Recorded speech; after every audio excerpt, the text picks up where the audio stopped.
ไปเบิ่งกันต่อที่จังหวัด101ครับในการปั้นช่างคุณภาพเน้นวินัยจริยธรรมเสริมทักษะก่อนป้อนตลาดแรงงานครับ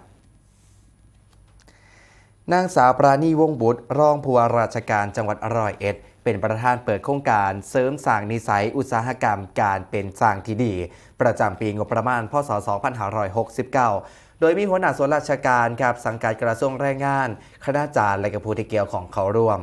ซึ่งทางด้านของนายภัสกรจะเรียมพันธ์ผู้อำนวยการสถาบันพัฒนาฝีมือแรงงาน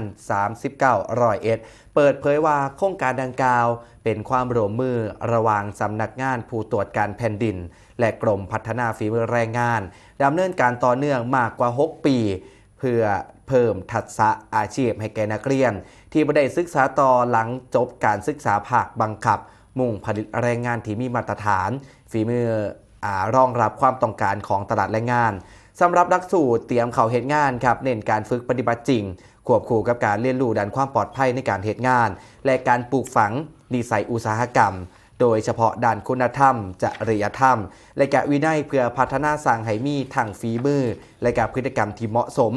เป็นที่ต้องการของสถานประกอบการเพื่อสร้างความพร้อมให้ผู้ที่เข้ารับการฝึกทางด้านของการปรับตัวการเฮ็ดงานรวมกับผู้อื่นการแสดงออกลดความประมาทและการเสริมสร้างความเข้าใจในบทบาทแรงงานและก็เตรียมความพร้อมก่อนเข้าสู่การเฮ็ดงานจริงครับ